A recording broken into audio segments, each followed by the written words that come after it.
Cada vez más la jurisprudencia viene reconociendo la nulidad de avales bancarios por entender que son abusivos y que no han sido negociados de manera individual entre los avalistas y las entidades bancarias. Pero ¿cuáles son las tres posibles opciones para solicitar la nulidad de aval bancario? La primera de ellas serían las hipotecas, en las cuales, aparte de garantizar la devolución del préstamo con el bien inmueble, lo avalamos con un tercero que además lo garantiza con sus bienes presentes y futuros. La otra opción sería lo que llamamos el aval altruista, que luego determinaremos en qué situaciones y qué denominación adquiere jurídicamente. Y finalmente serían aquellos avales en préstamos, tanto hipotecarios como en pólizas de créditos, en los que se renuncie a los derechos de exclusión, de división y de orden.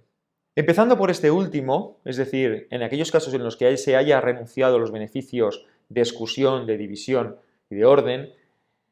se entiende por parte de la jurisprudencia que este tipo de derechos, reconocidos en los artículos 1830 y siguientes del Código Civil, en los que los avalistas responderían individualmente sin que fuera necesario exigir primero el pago al deudor principal, no se ha negociado de manera individual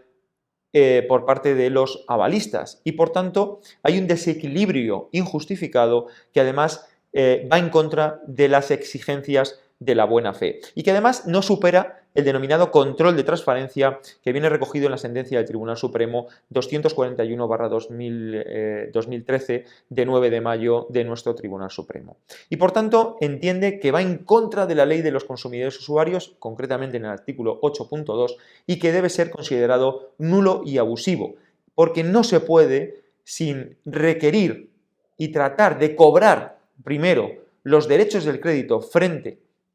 al deudor principal, requerir directamente al avalista e incluso iniciar un procedimiento judicial directo contra el avalista. Primero hay que intentar llevar a cabo un éxito en el cobro frente al deudor principal y si no se ha logrado es cuando uno puede ir contra el avalista. Es decir, esos beneficios de exclusión, de división y de orden que a veces se renuncian, entiende nuestra jurisprudencia que podrían ser considerados como nulos. En el caso de la nulidad del aval con garantía inmobiliaria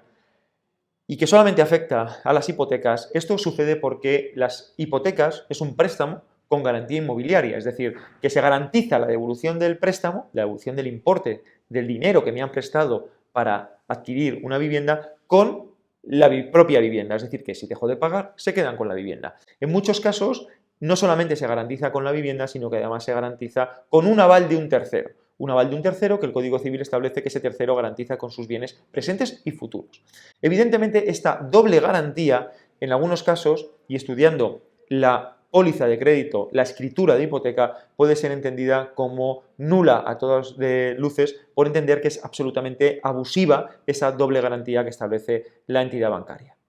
Finalmente entramos en el aval altruista. Este aval solamente afecta a empresas que son garantizados sus préstamos a través del aval de los administradores y de un tercero o terceros.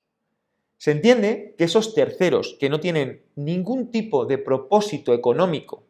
en la empresa y, por tanto, en la solicitud, tramitación y aceptación de ese crédito, que no va a tener ningún tipo de lucro, que no va a tener ningún tipo de beneficio, que no tienen absolutamente nada que ver con la empresa, ese aval es considerado como altruista. Y ese aval va en función del auto del Tribunal de Justicia de la Unión Europea de fecha 14 de septiembre de 2016 y que interpreta la directiva de 93/2013, establece que puede ser considerado como nulo por ser abusivo. Porque se entiende que cuando no existe ningún tipo de propósito ajeno y que por tanto que no tiene ningún tipo de relación esa persona con la actividad profesional y que además carecen de vínculos funcionales con la empresa,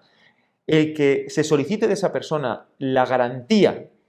puede ser considerado como nulo por nuevamente ser abusivo. Si esa persona tiene la calidad de consumidor. Una persona tiene la calidad de consumidor cuando, como en este caso, no tiene ningún tipo de relación con la empresa. Ponemos el caso muy fácil a veces de cuando solicitan el aval las entidades bancarias, ya no solamente del administrador, sino también de el familiar del administrador o de la esposa del administrador. Ese aval es altruista. Ese aval no es un aval que beneficie a esa persona y por tanto puede ser considerado nulo.